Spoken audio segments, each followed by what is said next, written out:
Assalamu alaikum, everybody. Welcome back and prepare yourselves for another episode of ATC Talks. It's a great honor for me to introduce and welcome our guest speaker for today's ATC Talk. Before we begin, please do note that this session is recorded and questions may be raised after the discussion. Today's guest speaker is a passionate ICT governance senior executive, researcher, and influencer with over 14 years of experience in information technology, governance, laws, regulations, compliance, risk, and project management. Her experience is focused in public sector to establish governance and to help managing business values out of investments in IT. Also, she is experienced in regulating and developing policies and standards for service providers in the private sector. Artificial intelligence governance is one of her strongest skills. Currently, she is working as the Senior Executive of Governance Standards at Ministry of Transport, Communications and Information Technology, where she develops, coordinates, update, and review IT-related governance instruments such as policies, standards, frameworks, and guidelines for the adoption of both public and private sectors. Identify and develop effective strategies to set regulations for emerging industrial revolution technologies across all public sector. In addition, she works with security and compliance leaders to implement a strategy for addressing compliance requirements.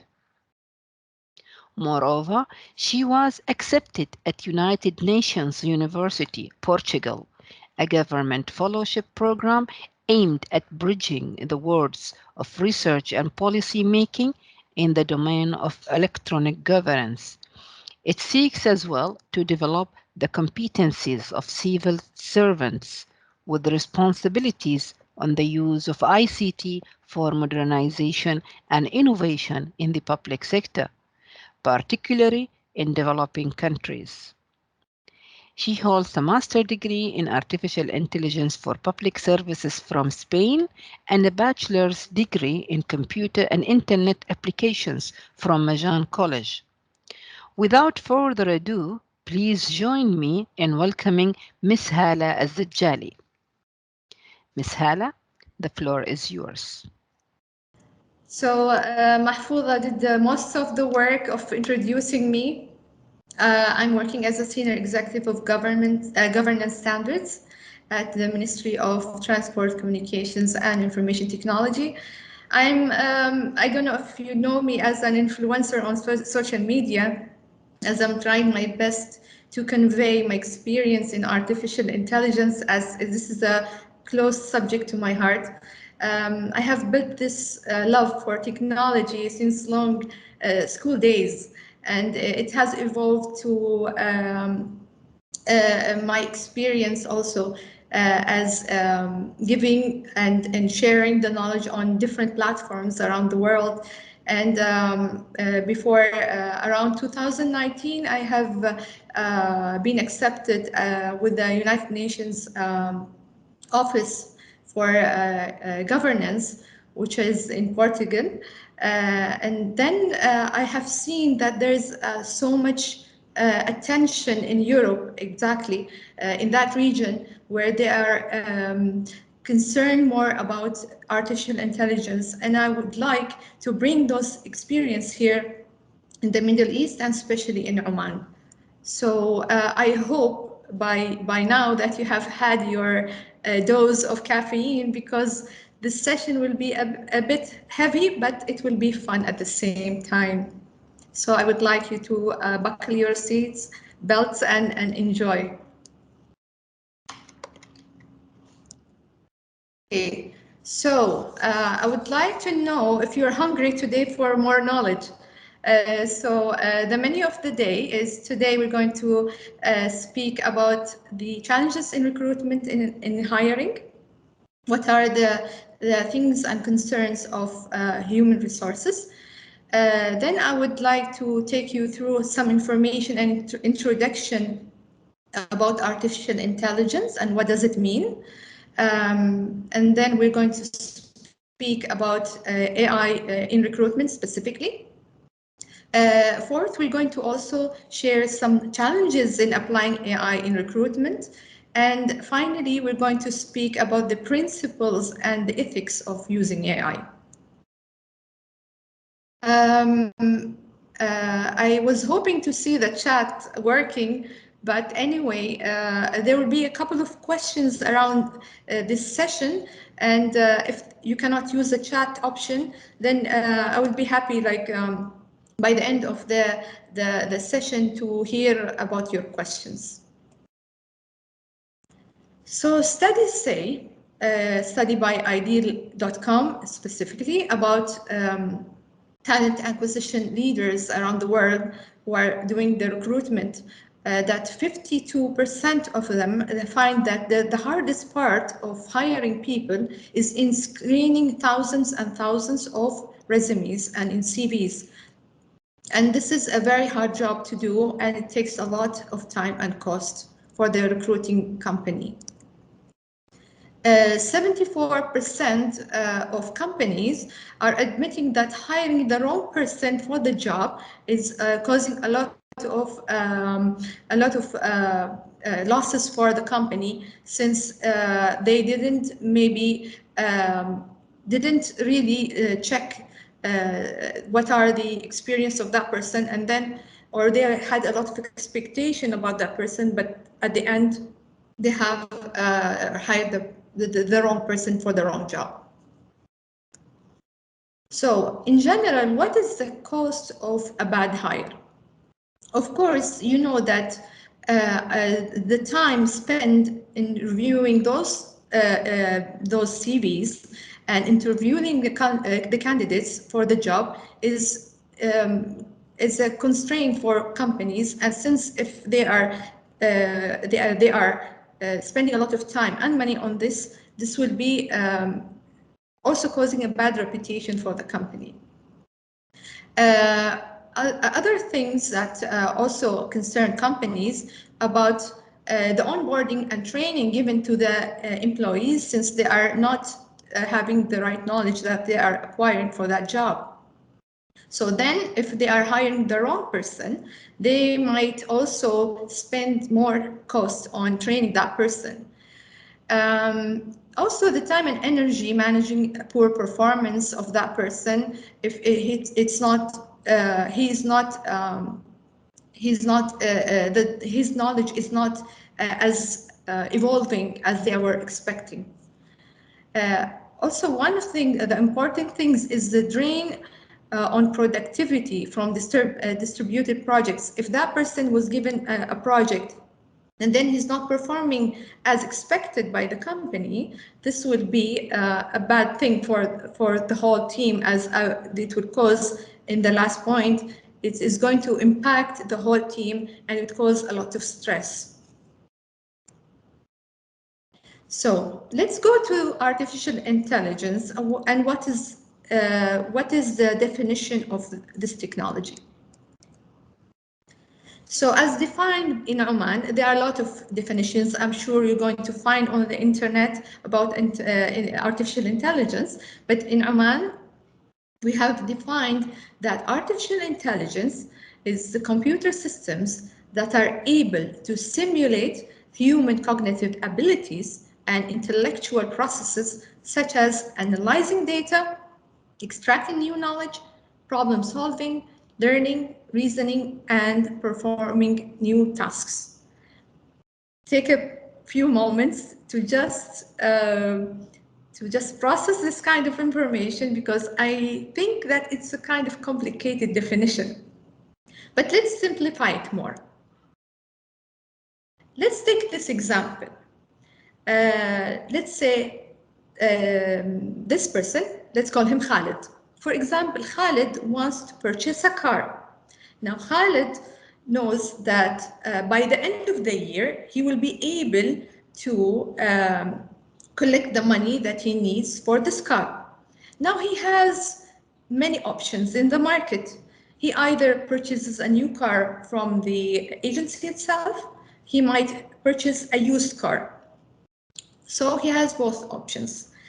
So Khalid, based on his expectation, is that he's going to collect money to buy a used car because he is just graduated from university and he would need to buy a car that suits his budget. So Khalid decided to buy a used car. So if you are buying a used car, and help me guys with this more, that you have to check the history of the car. And what is the condition of that car? Did it have any accidents? How many mileage did it move? And if does it have any problems? And the rest of the things. So there are multiple things that he has to check for him to make that decision. And based on that decision, he will be able to collect the money, the budget that he needs. Okay. Also, Khalid knows that he's going to buy a German car because he likes German cars. So he knows by the end of the year, the car that he wants to buy, there will be a new edition of that car by that time. So the release by the end of the year would be for that new edition of the car. So it means the previous one, the price of it will go down. So this is like a chance for him to get a better deal. So if you're asking yourself, what if Khalid was a system that is doing all this, this analyzing of the data that he is building his knowledge based on? Khalid is smart to make those decisions because he is an experienced person in cars. If you're asking a person that is not experienced at all, so let's imagine that is that artificial intelligence that will help you making your decisions. So if you're asking what are the ingredients of artificial intelligence, what are the components of artificial intelligence? First of all, data. Data is the fuel of artificial intelligence. Without having data, you won't be able to make the analysis of the data, you won't be able to move forward. So what a company must have is the data. Second is the algorithms. It's a programming that you're using, and there are multiple languages that is used. One of them is Python, which I advise all of you to have some experience with or experiment this programming knowledge. And also, the last is modules. So if you have the data and you have the algorithms, what is the context that you're going to apply those in? This will be the nest of the whole spectrum of using artificial intelligence. So if we ask ourselves, if we imagined that artificial intelligence is like a person, I'm always saying that artificial intelligence is like a kid that you're going to train. You're going to give it data. You're going to fuel it with a lot of information. But at the end, if you have that person, that artificial intelligent kid, what are the ethics that you're going to feed that kid so it will be able to make those decisions? Of course, there are things that are called ethics and principles. So, I'm not aware if you have enough information or did you hear about the trolley problem? So this famous problem was introduced in the 60s, where the scenario of a trolley that is moving and in the trail, this trolley had a problem. Suddenly, it could not stop. So the trail goes into two intersections. One intersection is there's one person tied up, and the other one there are five. and you are the person who's in control with whether it's going right or left. So based on what you're going to decide your decision. So I'm going to show you a video. Mahfouza, let me know if you can hear it, because I want to make sure that the sound is clear. Okay.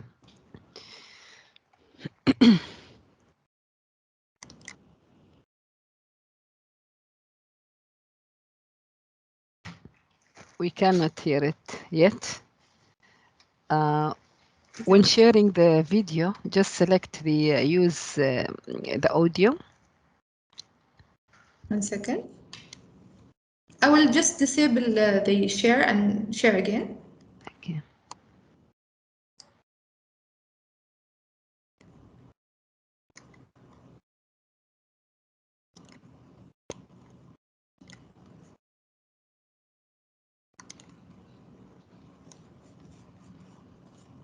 Okay, I'm sure it's going to work this time.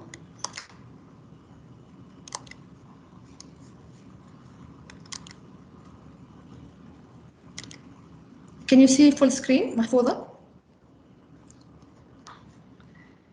The video is not yet starting. Yeah, it's not yet, but do you see the full screen, right? Yeah. Blind. Yes, we can see. Okay, Yeah. perfect. Okay. Yeah, and the audio is clear now. Imagine you're watching a runaway trolley barreling down the tracks, straight towards 5 workers who can't escape. You happen to be standing next to a switch that will divert the trolley onto a second track. Here's the problem. That track has a worker on it too, but just one. What do? Do you sacrifice one person to save 5? This is the trolley problem, a version of an ethical dilemma that philosopher Philippa Foot devised in 1967. It's popular because it forces us to think about how to choose when there are no good choices. Do we pick the action with the best outcome, or stick to a moral code that prohibits causing someone's death? In one survey, about 90% of respondents said that it's okay to flip the switch, letting one worker die to save 5.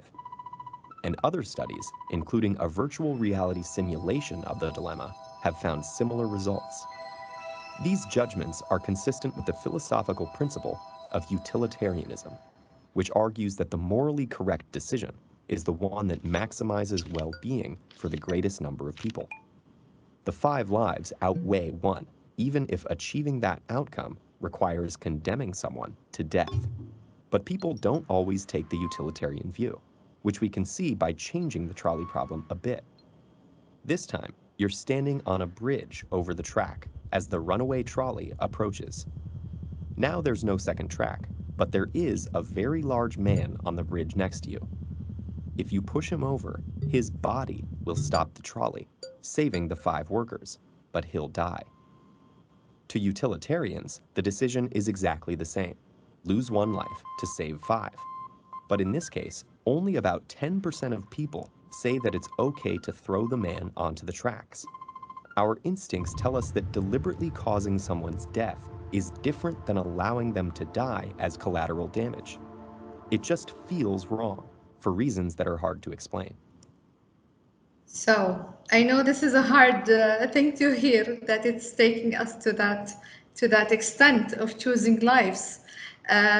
So I want you to put the artificial intelligence in that position of choosing. So that's why I chose this example of the trolley problem. So let's play a game, and I was hoping to see the chat today, but you can't make your choices privately. So in this game, let's imagine the same problem where you are in control of choosing the first option or the second option. So if you have the trolley and it's out of control, and you have to choose between switching for this scenario where you have the first, you have a man or you have a woman, which one we're going to choose? I know it's a very hard problem now. Let's choose the other one where we have 2 women against 1. Who would you choose? Okay. So let's change it to two women, a man, and a kid. Who would you choose? All right. The next one is between a kid and an elderly person. Right. So the final one is a family of a woman, a man, and a kid. The second one is with the elderly and a little girl. So which one would you choose? Would your option that you have chosen change if I told you that you know that person, the other person on the track, personally? So these are all things that are going to change the game. If you want to know more about this moral machine website, you're going to please capture the screen so you can maybe try other scenarios. And I'm sure it's going to be fun. So let's move to the recruitment. Of course, you're going to ask me what is this related to? So choosing between two options, it could be two candidates. For example, it could be choosing between if this person is suitable for the job or not. So how can artificial intelligence improve hiring people? Of course, with automation, you can speed up the recruitment process and you can automate based on the criteria that you're going to select which candidate is better than the other.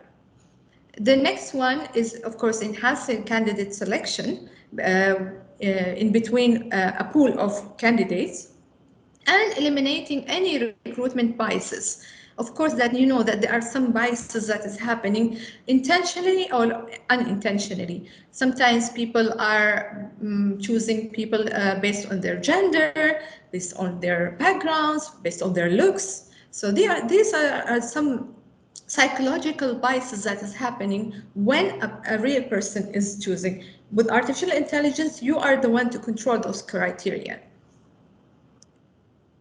So examples of using AI is as the following. As I told you, it can automate a pool of resumes and CVs. Here is an example of a deep sense. Deep sense is used by some organizations that is going to scan the social media accounts, your social media accounts in LinkedIn. You can choose like Instagram or Twitter. So based on your character, they're going to choose you for that job. So you have to be cautious of what you're posting. Okay, the next one is AI for interviews. And this is very interesting one. So imagine that you are going for an interview and you're expecting a person to ask you questions, but instead you are faced with this robot who's going to ask you virtually on the on screen a couple of questions and it's going to rate you based on that. So I'm going to play this video for you to understand it more.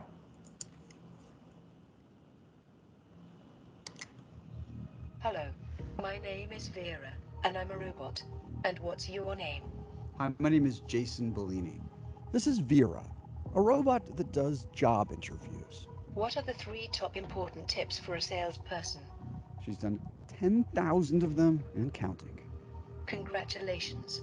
We chose you as one of the best candidates for a sales representative. What looks like the future is already a reality. Hiring is undergoing a revolution. Almost all Fortune 500 companies now use some form of automation. She keeps winking at me and then rolling her eyes at me. But many companies are also trying to look under the hood of job applicants and assess them in completely new ways. You're quantifying human behavior, human expressions, human voices, turning that into data. We're now using artificial intelligence to help companies find the very best talent. And most likely you are being analyzed by an algorithm. How does that make you feel? I feel like that would blindside me entirely. Experts call the proliferation of artificial intelligence, machine learning, and data science tools the Wild West of hiring.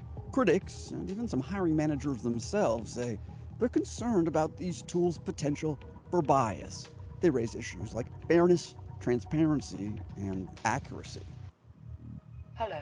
So, if you're interested to know more about Vera, Vera is that application which is doing those interviews, and it's based on, if you have seen the video, that there are some dots that is analyzing your expressions, your voice, and the way that you're responding to the questions. So I would advise you to Google it, or to check the whole video on YouTube. Also, there's something called gamification. Gamification is mostly used in training. So it can be using also in hiring people. So what is gamification? Gamification is using games in terms of motivating people and knowing what are the areas that they need improvement in. So these are a couple of benefits that are by gamification, and it's using artificial intelligence in the background, where a company can personalize the experience of a person, and based on a game that is going to be played for that person, and based on the options that is going and the response that is going to select out of those options, then we can know that that person is good enough for the job. If that application is used for training, we can know what is the capabilities that is missing with that person, and then we can improve based on that, or we can give them more training to improve their skills. Of course, this is you can get batches, you can be awarded based on that. And it's eventually, who doesn't love games? And it's so much fun. Marriott is using a recruitment system using artificial intelligence gamification, and it's showing that there is the corridor or the lobby of the hotel, and there are multiple scenarios that is playing for the candidate to know how he's going to respond to different situations. Also, Cisco is using this to train their employees and to give them different rewards. Deloitte is also using this for orientation, and is using this also. It's very nice option for universities to show the students around the university without even going physically, so they can take them through the whole experience using this virtual platform. Also, chatbots, which I'm sure that you have heard about, is used mostly for answering questions, collecting basic candidates information. So interviews can be based on chat, like they can give you this platform with a chat where they are asking questions that is predefined. And then based on your answers, they're going to rate you if you're good enough for that job or not. It's going to answer any questions by the candidate, even before or after the interview. It can set the interviews and meetings based on the schedules, and it could rank the candidates based on the metrics that you have decided in the organization. So, of course, there is no magical recipe for AI, and there are some challenges you're going to face. So, what are the main challenges of AI? It would require a lot of data. So, as I told you before, that the main ingredient of AI is data, and without it, you cannot do anything. And the second one is AI can learn from human biases. So as you remember from the trolley problem, that you can feed some kind of biases or principle to the AI system, and then it's going to choose based on that. The last one is black box AI. What is black box AI? So let's imagine that AI has taken a decision. It could choose it could choose a person based on some not clear criteria. So if you go back reverse on you're trying to track the reasons why AI took that decision, you'll be quite lost. It will be like a black box where we don't know where that decision has came from. And instead of that, I would strongly advise that there will be some auditable mechanisms apply on the AI system so you can know and have a glass box effect instead of the black box effect. So here are some principles and ethics of AI that I would like to introduce to you.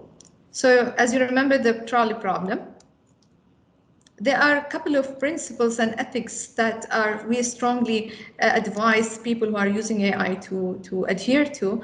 And if you're interested even to know more about it, I would advise you to go to our website, aman.om, and under the policies tab, you would find that there is an artificial intelligence system policy that we have developed, and it was developed last year, and this is for the use of public sector. So we have identified some principles that will enhance the trustworthiness of AI. The first one is inclusiveness. The second one is human-centric. Next is accountability, fairness, transparency, and safety. So what is inclusiveness? In definition, inclusiveness is maximizing the benefits of diverse cultural, social, and professional dimensions for all members of society. And here I would like to emphasize the strong effect of having e-accessibility features for everybody, for the disabled people, for anyone who would like to use it. Human-centric, what is the meaning of human-centered? Human-centered is AI systems are primarily concerned with improving human existence and assessing the accuracy of services offered to users. I had a lot of conversations with different people, and especially students or people who are looking for jobs, who are very scared of AI, of hearing the word AI, that they are thinking that AI is going to take over their jobs and going to minimize their chances of being hired. But instead, what AI should do is to improve the tasks that humans are doing and not to take over them. Of course, fairness is very important, and this is by enforcing the laws and adherence to civil rights in order to achieve the fairness and equality and combat any kind of biases. And this is by training the AI system based on those civil rights. Accountability. So what is accountability? It's taking necessary measures to ensure oversight and control on all AI process and activity.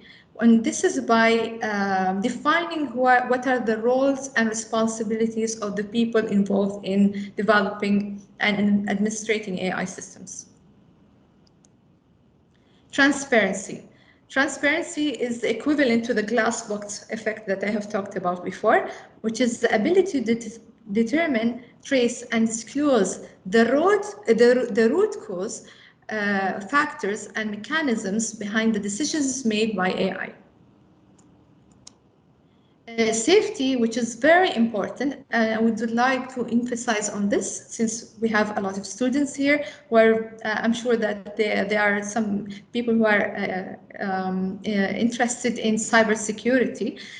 So by having security procedures and practices, you can prevent any kind of threats that is happening of like, for example, a hacker can hack the system and change the data, and based on the wrong data fed to the system is going to cause a lot of consequences. So by having the measures, it could enhance the integrity of AI systems. So these are a couple of questions, and I would like to I would like to tell you, if you were interested to know how would you apply those principles and put them in real practice, you can take this screenshot of these questions that you might ask yourself. By the end of this session, I would like to express those final thoughts that what is not defined cannot be measured, and what is not measured cannot be improved, and what is not improved is always degraded. And this quote is by Lord Kelvin. Thank you very much. And I would like to hear from you, and please share any kind of questions. You can open your mic so I can hear from you.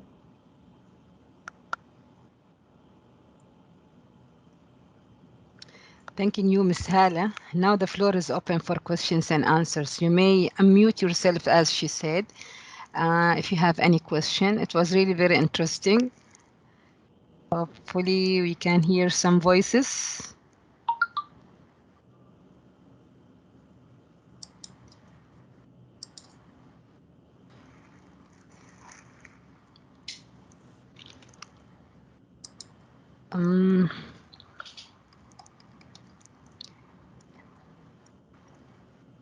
You may unmute yourselves or raise your hand.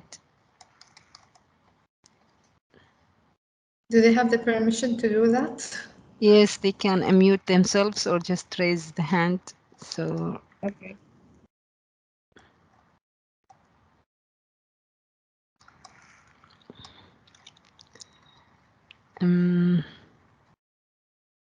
yeah, Mr. Muhammad Abdul Karim,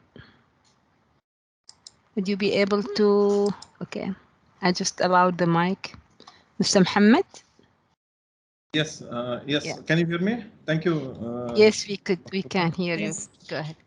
I'm very glad to attend this actually. To introduce myself, I am teaching in the University of Technology and Applied Sciences in Sohar, and we have a research proposal related to the similar topic, that is what we have discussed today, what you have in fact presented in a very nice manner.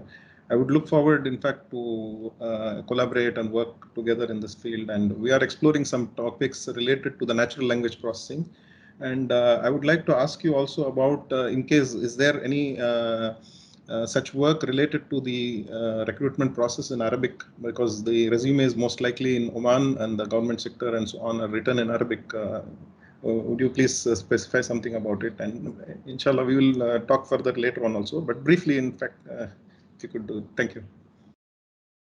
Thank you, Mr. Mohammed, and I'm very glad that you have asked this question, because it's really challenging to find NLP solutions that is working with Arabic. And actually, during my studying in my master's degree, I have asked this question also, and apparently that Arabic is not much.